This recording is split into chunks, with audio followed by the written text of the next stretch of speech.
Good morning students, myself Shan Patel. Today we are going to start part 2 of chapter number 9 reproduction in animals. जैसे कि बच्चों हमारा chapter number 9 चल रहा है रिप्रोडक्शन इन एनिमल्स। तो लास्ट लेक्चर में हमने समझा था कि रिप्रोडक्शन है वो क्यों इतना इम्पोर्टेंस क्यों है, क्योंकि रिप्रोडक्शन से क्या होता है, रिप्रोडक्शन से जनरेशन बाय जनरेशन जनरेशन अगर आगे बढ़ानी हो तो रिप्रोडक्शन बहुत जरूरी है। जैसे कि मैंने आपको लास्ट टाइम एग्जांपल्स दिया था कि हमारे ग्रैंडफादर है, बाद में हमारे फादर का बोर्न हुआ, फादर के बाद हमारा बोर्न हुआ, हमारे बाद हमारे सन का या डॉटर का बोर्न होगा। समझ में आए? एक फैमिली आगे बढ़ाने के लिए जो रिप्रोडक्शन है बहुत ही इम्पोर्टेंट है। ओके, ऐसे कि ना ह्यूमंस में ही ऐसा नहीं होता कि ह्यूमंस में ही इम्पोर्टेंस है, एनिमल्स में भी जितने भी लिविंग ऑर्गेनिज्म है सबके लिए रिप्रोडक्शन बहुत ही इम्पोर्टेंट पार्ट है।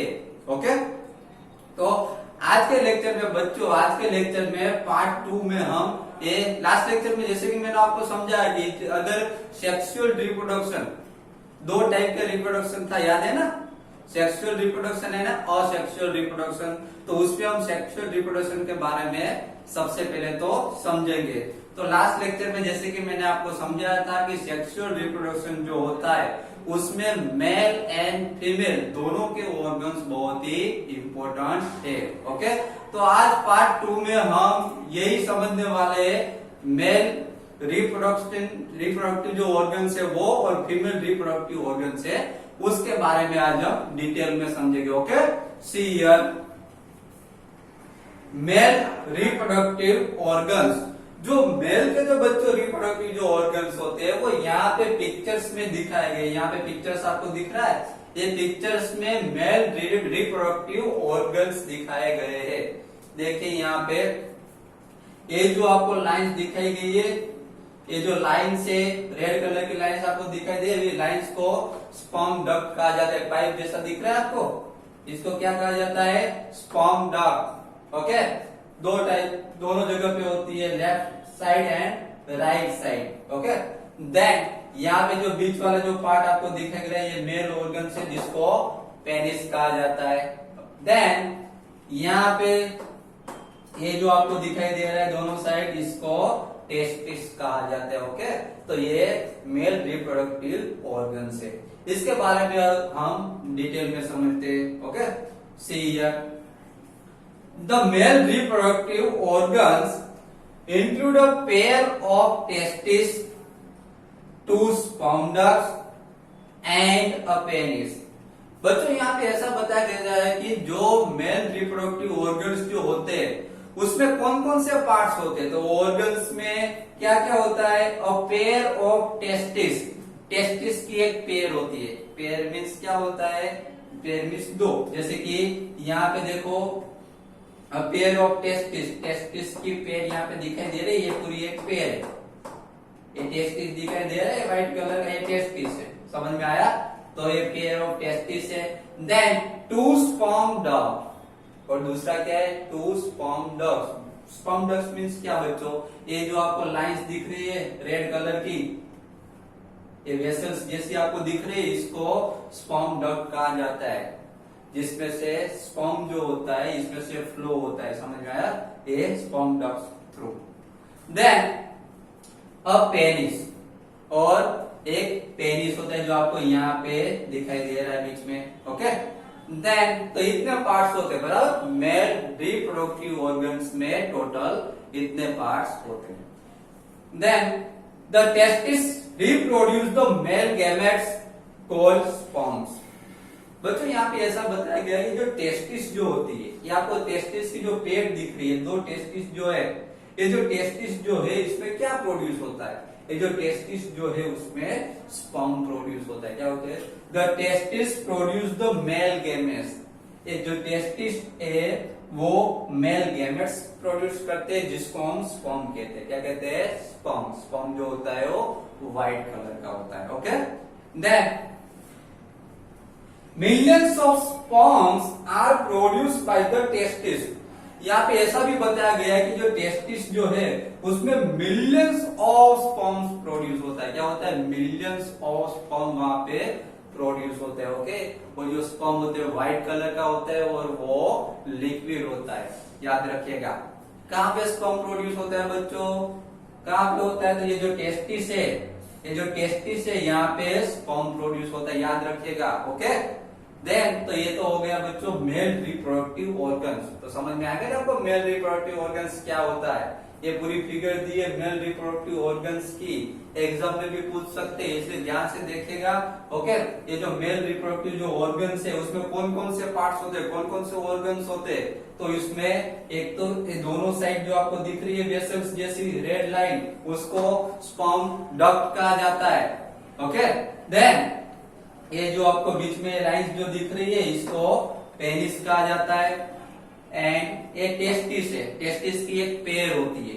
यहाँ पे देखो दोनों साइड दिखाई दे रहा है आपको, ये जो टेस्टिस है, टेस्टिस की एक पेयर होती है। और एक टेस्टिस में क्या होता है बच्चों? टेस्टिस में गैमेट्स ऐसा प्रोड्यूस होते हैं जिसको हम स्पर्म कहते हैं। ओके, जो बहुत ही इंपॉर्टेंट है रिप्रोडक्टिव जो सिस्टम है, रिप्रोडक्शन करने के लिए जो स्पर्म जो होता है टेस्टिस में जो प्रोड्यूस होता है बहुत ही इंपॉर्टेंट है, याद रखिएगा। Okay, then see here, look at figure. यहाँ पे बाजू में आपको एक फिगर दिख रही है, देखिए, दिख रही है? ये जो फिगर है वो ह्यूमन स्पर्म है।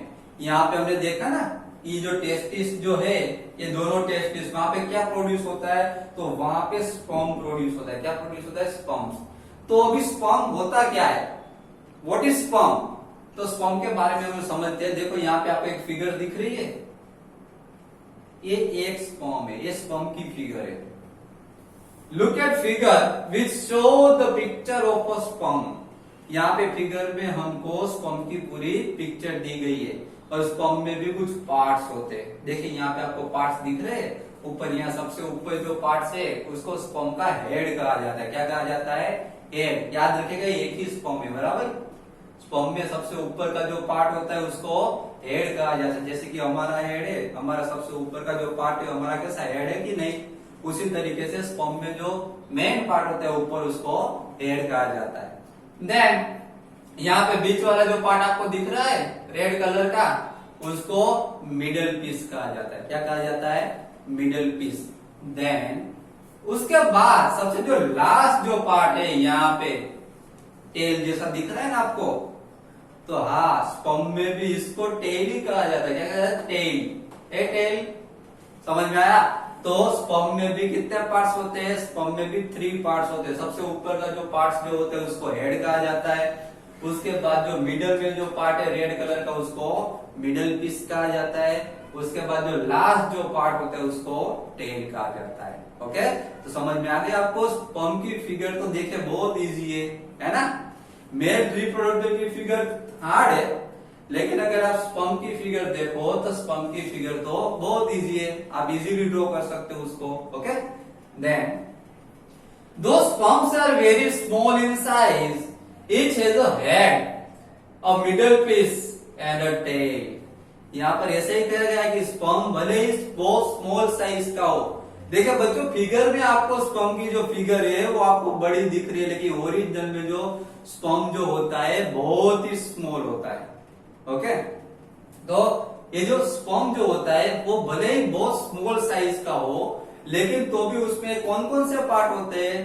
तो उसमें अ हेड, एक हेड होता है, और मिडल पीस होता है, दिखाई दे रहा है आपको रेड कलर का middle piece, and a tail, और उसमें दूसरा क्या होता है? टेल होता है। समझ में आया? Okay, then in each sperm is a single cell with all the usual cell components। बच्चों यहाँ पे ऐसा बताया गया है कि भले ही एक स्पर्म हो, क्या हो? Indeed each sperm is a single cell।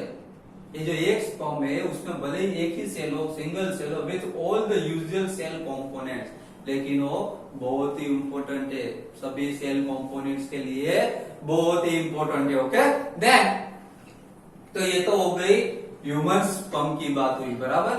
अभी ये जो हो गया जो ह्यूमन स्पर्म जो है, यहाँ पे हमने अभी तक जो देखा बच्चों वो मेल रिप्रोडक्टिव ऑर्गन्स थे। क्या था? Mail reproductive organs. तो इसमें मेल के ऑर्गन्स के बारे में हम समझा कि मेल के जो रिप्रोडक्टिव ऑर्गन्स है वो कौन कौन से है उसके बारे में समझा। समझ में आया?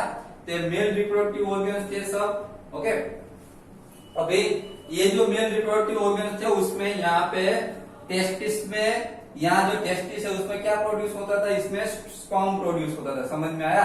तो बाद में हमने यहाँ पे स्पर्म के बारे में समझा कि स्पर्म जो है वो किस तरीके से होता है, कैसा दिखाई देता है, और उसमें पार्ट्स जो होते हैं, स्पर्म में कौन कौन से पार्ट्स होते हैं उसके बारे में यहाँ पे समझा। समझ में आया? तो ये हुआ स्पर्म के बारे में। अभी हम समझने जा रहे हैं फीमेल रिप्रोडक्टिव ऑर्गन्स। अभी हमने मेल रिप्रोडक्टिव ऑर्गन्स के बारे में डिटेल में समझ लिया कि मेल के रिप्रोडक्टिव ऑर्गन्स में मेनली कौन कौन से होते हैं। ओके, कौन कौन से होते हैं मेनली मेल रिप्रोडक्टिव ऑर्गन्स में? Sperm duct, penis and testis होते हैं। ओके, अभी हम समझेंगे female reproductive organs. Female reproductive organs में कौन कौन से ऑर्गन्स होते हैं, कौन कौन से ऑर्गन्स इंपॉर्टेंट है। तो यहाँ पे आपको एक फिगर दिख रही है, ये जो फिगर है वो फीमेल रिप्रोडक्टिव ऑर्गन्स की फिगर है।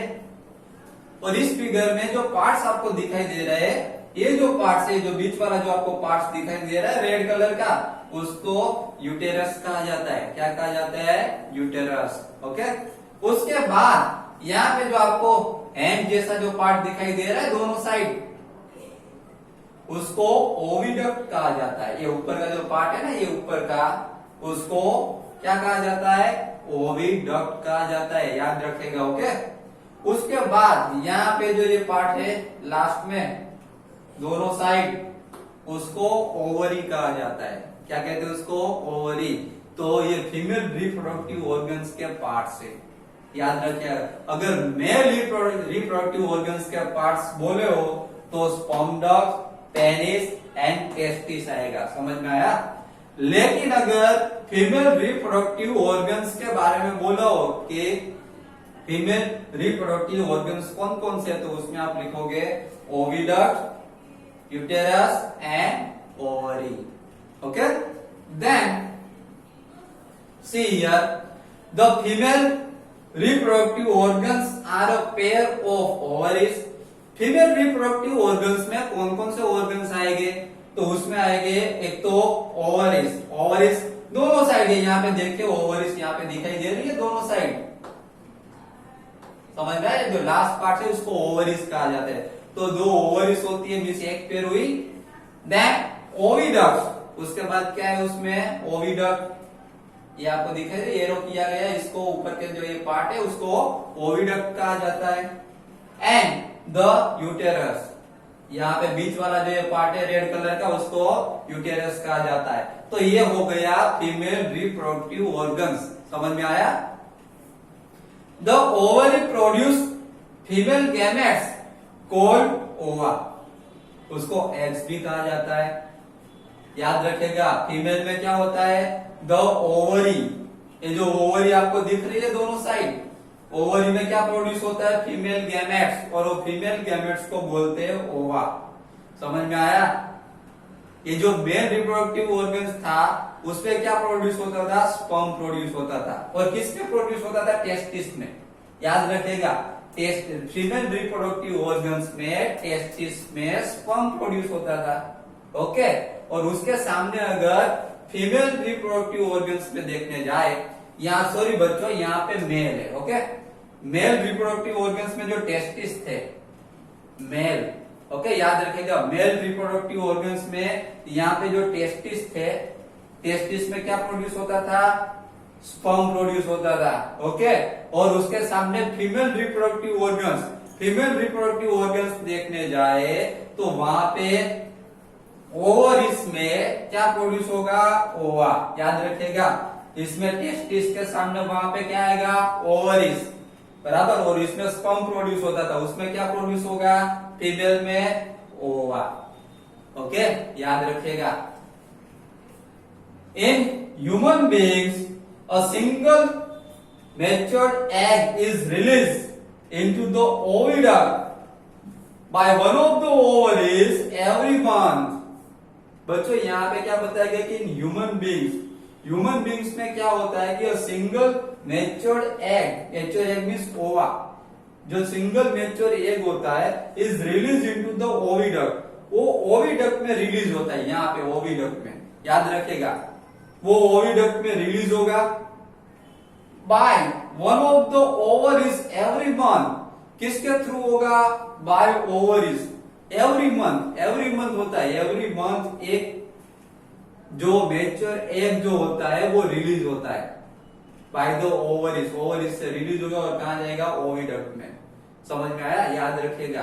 फीमेल में क्या होता है? फीमेल रिप्रोडक्टिव में क्या होता है? फीमेल रिप्रोडक्टिव ऑर्गन्स में एवरी मंथ एक mature egg means ova every month release होता है। समझ में आया? Then uterus is the part where development of the baby takes place। Uterus, ये जो यूटेरस आपको दिखाई दे रहा है, ये यूटेरस एक ऐसा पार्ट है जहां पे क्या होता है? Baby takes place. यहाँ पे ये जो पार्ट है वहां पे क्या होता है? बेबी टेक्स प्लेस, वो बेबी की प्लेस है। जब फर्टिलाइज हो जाता है मेल और फीमेल के जो एग जो होते दोनों मिलते हैं तब यहाँ पे फर्टिलाइजेशन प्रोसेस होती है और यहाँ पे यूटेरस में यहाँ पे बेबी यहाँ पे टेक्स प्लेस, यहाँ पे प्लेस लेता है। समझ में आया? ओके, तो बच्चों आज हमें और एक बात और यहाँ पे न्यूक्लियस के बारे में हम समझाना आपको भूल गए कि ह्यूमन ओव्यूम जो है, यहाँ पे ह्यूमन ओव्यूम दिखाया गया है। ये जो ओवा जो है उसी तरीके से यहाँ पे ह्यूमन ओव्यूम की फिगर दी है, आपको सर्कल जो दिख रहा है ये ह्यूमन ओव्यूम है और यहाँ पे सेंटर में जो ये पार्ट है उसको न्यूक्लियस कहा जाता है। ओके, तो बच्चों आज के लेक्चर में हमने दोनों के बारे में समझ लिया। किसके बारे में? मेल रिप्रोडक्टिव ऑर्गन्स के बारे में। मेल रिप्रोडक्टिव जो ऑर्गन्स होते हैं उसमें mainly sperm duct, penis and testis होते हैं, बराबर। और उसमें टेस्टिस में क्या प्रोड्यूस होता है? स्पर्म प्रोड्यूस होता है। उसी तरीके से उसके सामने हमने फीमेल रिप्रोडक्टिव ऑर्गन के बारे में समझ लिया कि फीमेल रिप्रोडक्टिव ऑर्गन्स में ओविडक्ट, ओवरियन यूटेरस होता है। ओके, और उसमें क्या प्रोड्यूस होता है? ओवरी में, उसमें ओवरी में क्या प्रोड्यूस होगा? ओवा। क्या प्रोड्यूस होगा? ओवा। समझ में आया? ओके, तो बस बच्चों आज के लेक्चर में बस सिर्फ इतना ही। इसके बाद हम पार्ट 3 में इससे आगे के जो पॉइंट्स है वो मैं आपको पार्ट 3 में समझाऊंगा। Okay, thank you very much.